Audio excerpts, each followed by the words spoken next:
everyone, let's continue our chapter that is study of supply. Students, आज इस video में हम करने वाले हैं movement along the supply curve and shift in supply. So firstly, let's discuss about the movement along the supply curve. The movement along the supply curve is also called change in quantity. इसका second name क्या है? Change in quantity. So let's see the definition that it refers to the increase or decrease in quantity supply of a commodity in response to increase or decrease in on price of a commodity, other things remaining constant.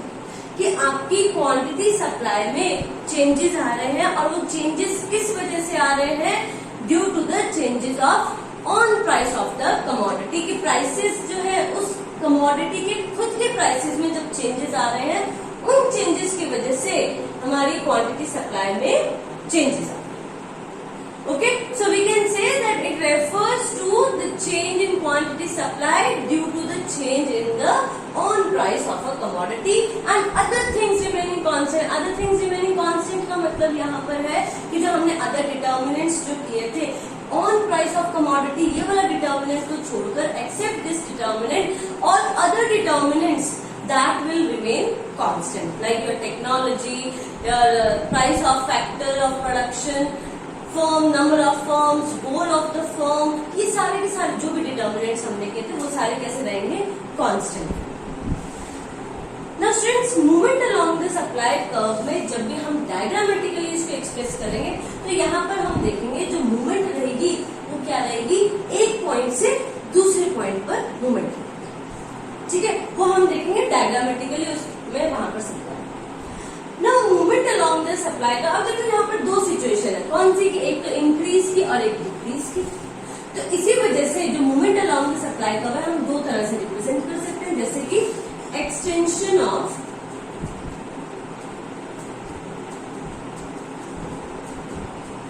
Supply. Extension of supply का मतलब है that when there is increase in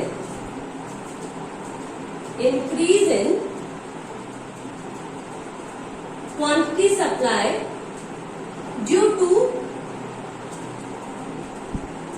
increase in on price of the commodity, on price of the commodity. कि commodity के खुद के prices में जब increase, हमें पता है कि सप्लाई और प्राइसेस क्वांटिटी सप्लाई में पॉजिटिव रिलेशनशिप होता है. तो जैसे ही कमोडिटी के प्राइसेस इंक्रीज करेंगे तो आपके क्वांटिटी सप्लाई भी क्या हो जाएगी? इंक्रीज हो जाएगी. और सेकंड है कॉन्ट्रैक्शन.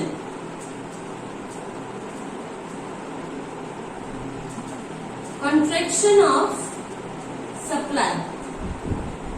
कॉन्ट्रैक्शन का मतलब कम होना. सो ये इसका ही जस्ट अपोजिट है कि decrease in quantity supply due to decrease in on price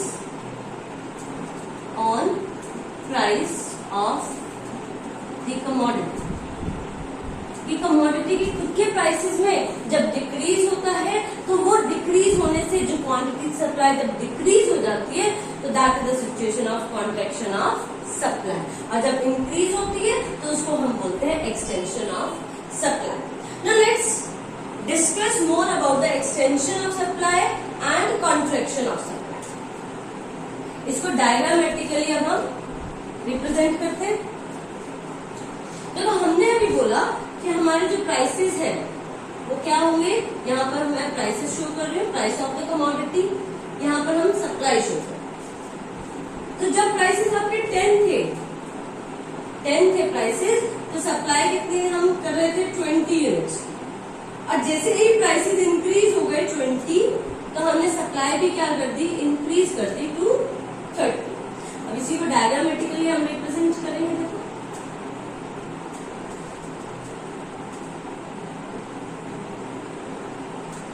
x axis, Y axis.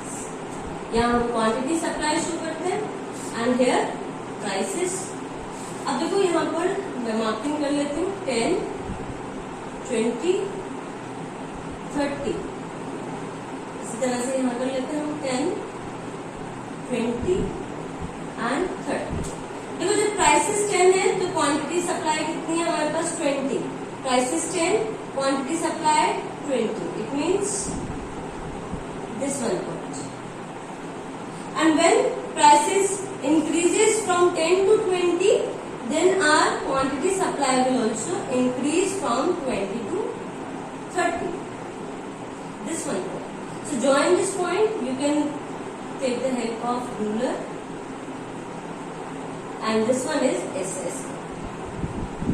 अब देखो पहले हमारी क्या थी सप्लाई, ये यहाँ थी, और जैसे ही प्राइसेस इंक्रीज हुए हमारी क्वांटिटी सप्लाई भी क्या हो गई, इंक्रीज हो गई। इट मीन्स यहाँ से हम कहाँ पर चले गए, इस पॉइंट के ऊपर। तो यहाँ पर इसको कैसे शो कर रहे हैं, इस तरह से एरो। एंड जब एरो आगे की तरफ जा रहा है तो हम उसको बोल रहे हैं that is the case of extension of supply. Okay, now let's discuss about the contraction of supply.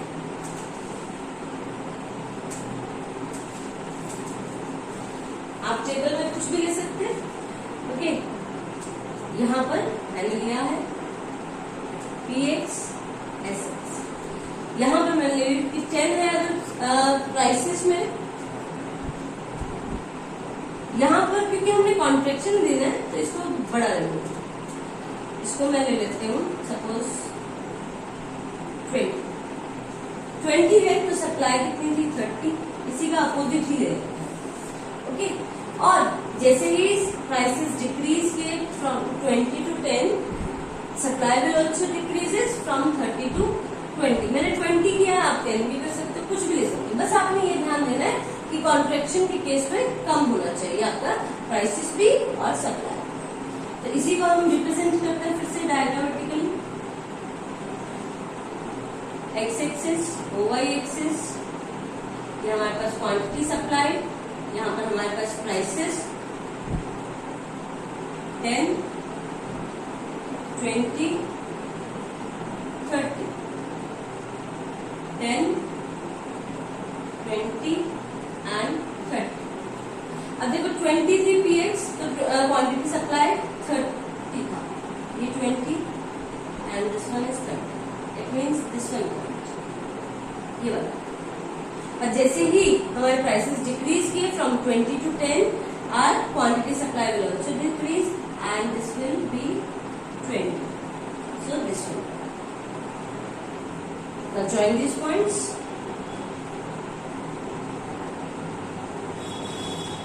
So this one will be your SS curve. अब यहाँ देखो पहला पॉइंट, फर्स्ट पॉइंट कौन सा था आपका, दिस वन। तो यहाँ से सप्लाई क्या हो गई, यहाँ पर आ, आपके पास एरो कहाँ जाएगा, इधर से नीचे की तरफ। And this is the case of contraction of supply, जहां पर हमारी सप्लाई क्या हो रही है, कॉन्ट्रैक्ट हो गई, मीन्स डिक्रीज हो रही है due to decrease in the own price of commodity. ध्यान रखना, movement along the supply curve आ जाए या आपको आ जाए change in quantity supply, extension in supply, contraction in supply, इन सब में चेंजेस होंगे due to the changes in own price of the commodity. Okay, now let's discuss about the shift in supply.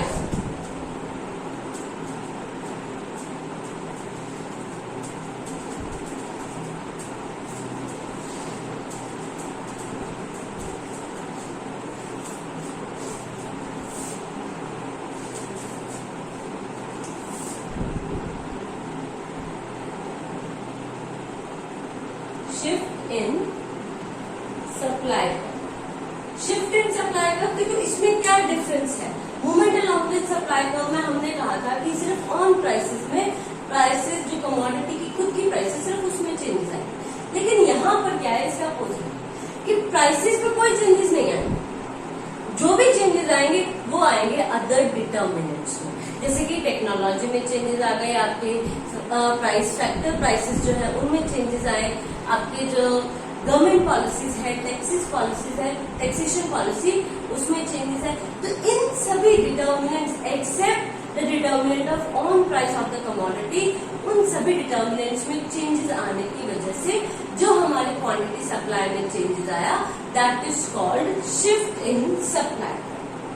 And see here further we will see that here the supply curve will also shift, इसीलिए यहाँ पर इसका नाम shift in. वहां पर क्या हो रही थी, मूवमेंट हो रही थी, एक पॉइंट से हम दूसरे पॉइंट पर जा रहे थे, यानी कि मूव कर रहे थे, कभी यहाँ तो कभी नीचे की तरफ, इस तरह से मूवमेंट कर रहे थे।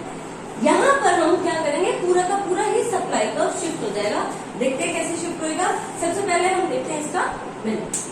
Then it refers to increase or decrease in quantity supply of a commodity in response to change in, or you can say in increase or decrease in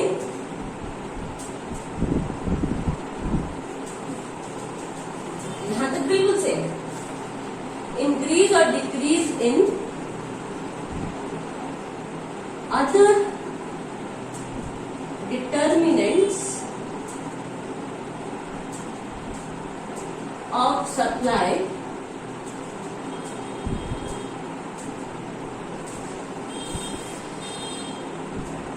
on price of commodity remain constant here, constant, कि यहाँ पर on price यानी कि prices जो है commodity के खुद के प्राइसेस, उसमें कोई भी चेंजेस नहीं आएगा। चेंजेस सिर्फ किसमें आएंगे, अदर डिटर्मिनेंट्स ऑफ सप्लाई। तो ये भी जैसे हमने कहा कि movement along the supply curve हमारा दो पार्ट्स में डिवाइड है, इसी तरह से इसको भी शिफ्ट इन कर्व को भी, यहाँ पर भी दो सिचुएशन है हमारे पास, एक इंक्रीज की और एक डिक्रीज की, लेकिन वहां पर हम उसको बोलते थे एक्सटेंशन एंड कॉन्ट्रैक्शन। यहाँ पर हम क्या बोलेंगे, सीधा ही increase in supply, increase in supply, and second one is decrease in supply, decrease in supply. अब यहाँ पर इंक्रीज इन सप्लाई की डेफिनेशंस कैसे लिख सकते हैं आप, that quantity supply will be increased, or you can say increase in quantity supplied due to the change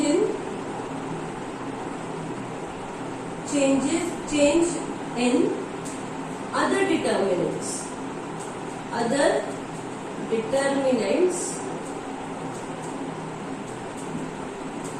of supply. That is यहाँ पर आप एक्सप्लेन करेंगे other determinants like income, like number of firms,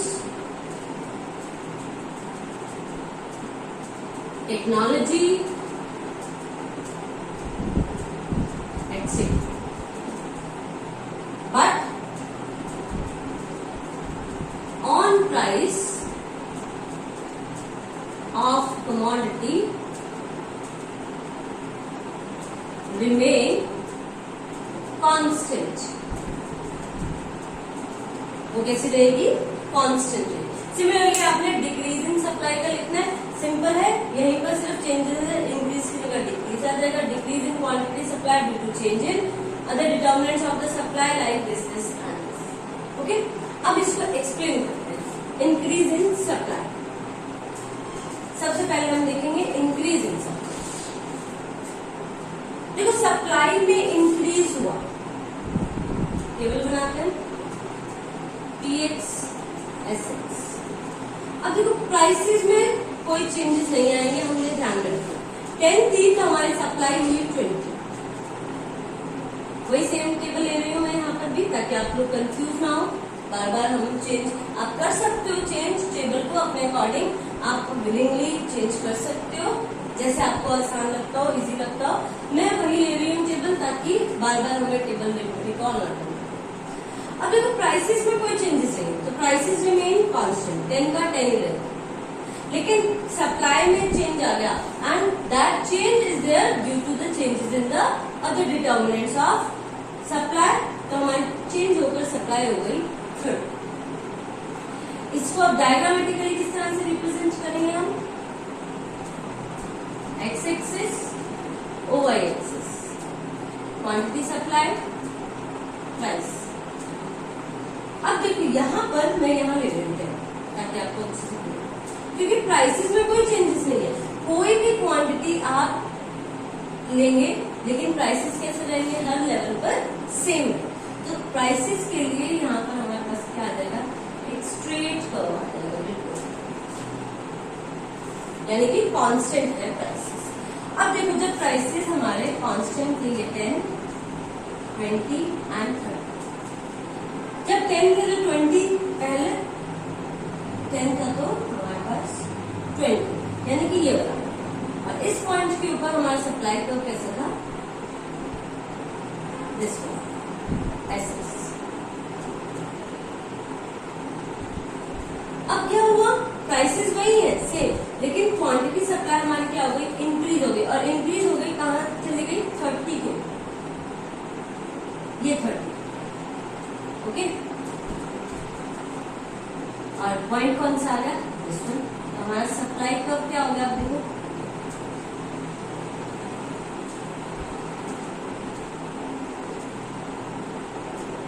का S1 S1 supply curve हमारा आगे की तरफ shift हो, जिसको कहते हैं हम फॉरवर्ड शिफ्टिंग।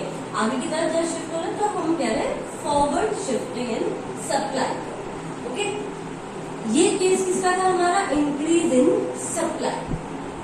अब देखते हैं पहले तो causes of increase in supply, उसके बाद हम डिस्कस करेंगे डिक्रीज इन सप्लाई। कॉजेज हमारे क्या रहेंगे? इंक्रीज यानी कि किस रीजन से सप्लाई में इंक्रीज होता है। तो कॉजेज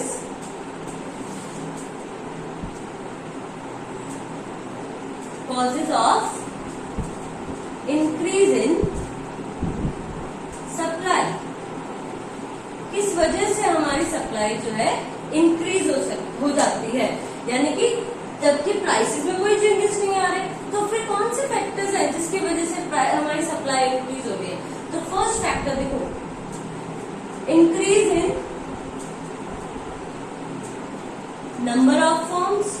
अगर तो नंबर ऑफ फर्म्स इंक्रीज हो जाएंगी तो उनकी प्रोडक्शन इंक्रीज हो जाएगी और उसकी वजह से सप्लाई भी इंक्रीज हो जाएगी। Second,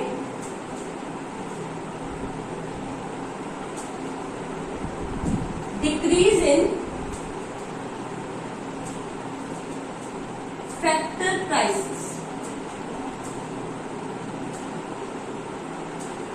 decrease in factor prices, की फैक्टर प्राइसेस जो हमारे फैक्टर ऑफ प्रोडक्शन है, लैंड, लेबर, कैपिटल, उनकी प्राइसेस क्या होगी? डिक्रीज होगी।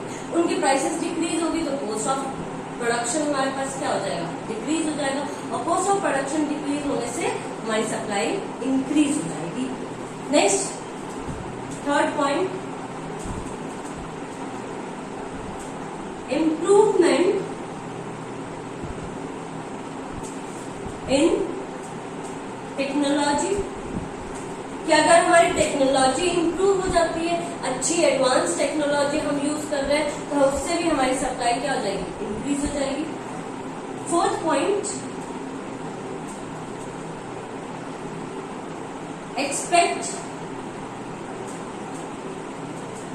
expect that there will be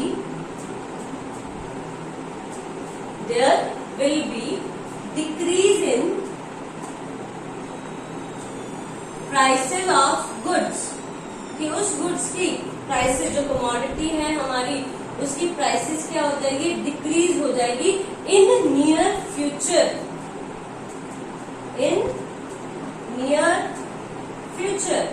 future में एक्सपेक्ट करके चल रहे हैं कि प्राइसेस क्या है?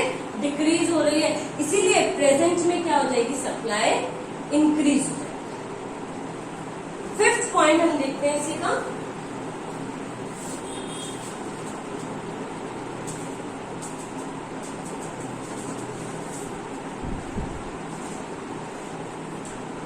फिफ्थ पॉइंट,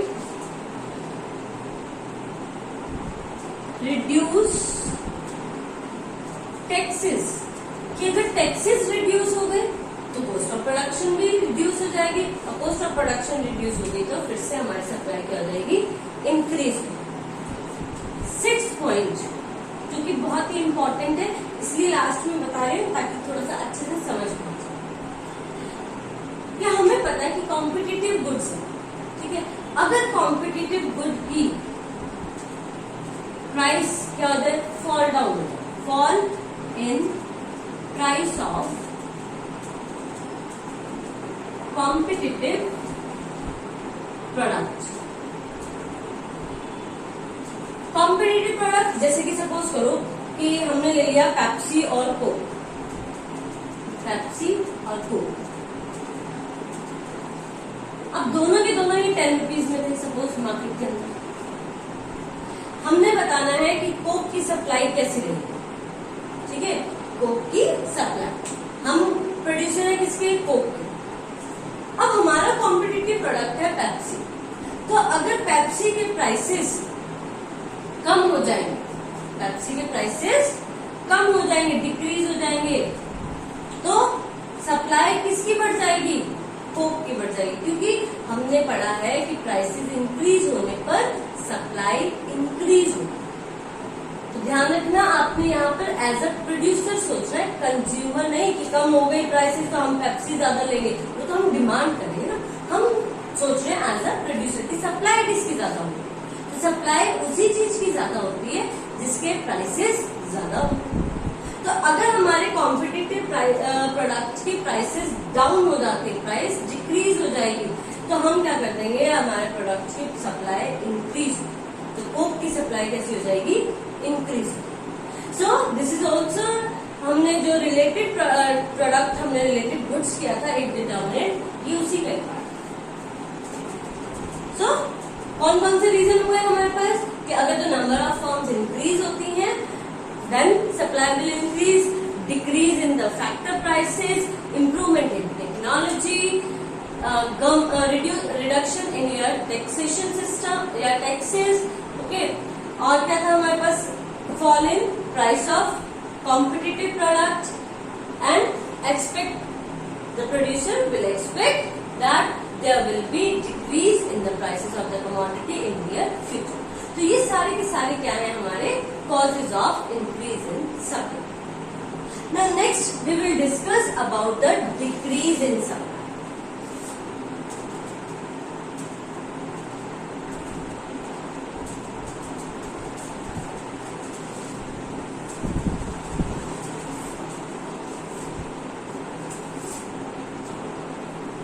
डिक्रीज, अब देखो डिक्रीज इन सप्लाई, डिक्रीज हो रही है हमारी प्राइसेस में, हमारे कोई चेंजेस नहीं, सप्लाई पहले थी 30, अब हो गई 20, डिक्रीज हो गई, तो प्राइसेस तो कांस्टेंट है हमारे, कोई चेंजेस नहीं है प्राइसेस के अंदर हमारे पास। पहले सप्लाई क्या थी हमारे पास, 30, दिस ये था हमारे पास सप्लाई एसएस। अब क्या हुआ, जैसे हमारे प्राइसेस में कोई चेंजेस नहीं है, अदर डिटर्मिनेंट्स की चेंजेस होने की वजह से हमारे पास सप्लाई क्या हो गई, डिक्रीज हो गई, तो सप्लाई हमारी 30 से मूव ऑन होकर कहां पर आ गई, 20 के ऊपर।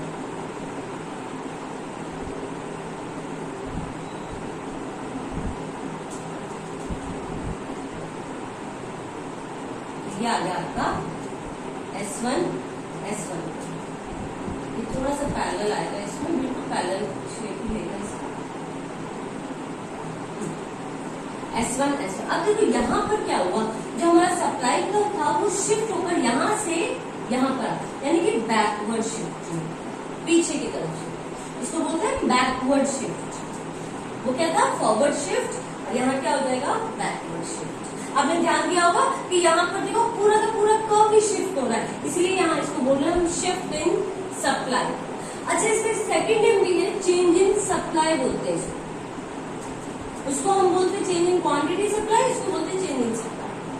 अब इसके भी कोई ना कोई कॉजेज है, रीजन है, बिल्कुल है। कौन कौन से? जस्ट अपोजिट, जो हमने इंक्रीज में किए उसी का ही अपोजिट आ जाएगा डिक्रीज के अंदर। क्या? देखो फर्स्ट तो decrease in number of firms, कि फर्म्स की क्वांटिटी यानी कि नंबर्स में क्या हो गया? डिक्रीज, डिक्लाइन आ गया, तो जिसकी वजह से प्रोडक्शन कम हो गया, और प्रोडक्शन कम हो गया तो सप्लाई भी कम हो गया। Second, increase in factor prices.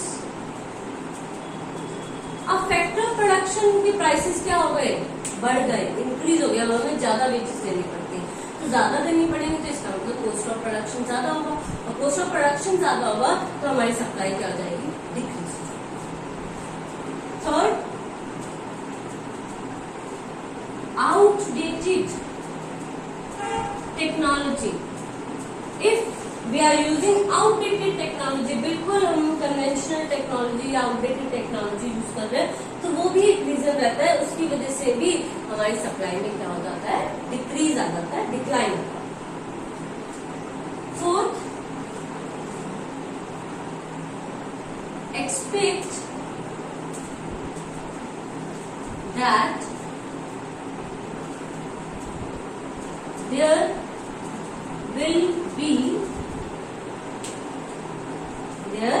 will be increase in price of the commodity in near future,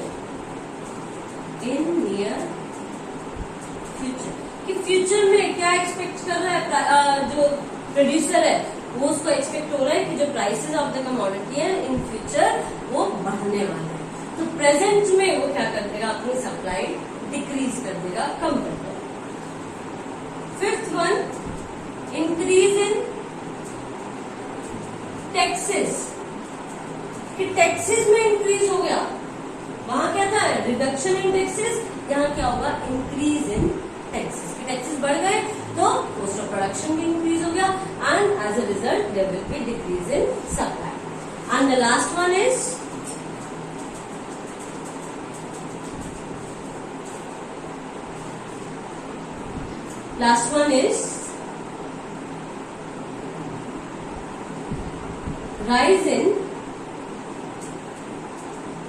rise in price of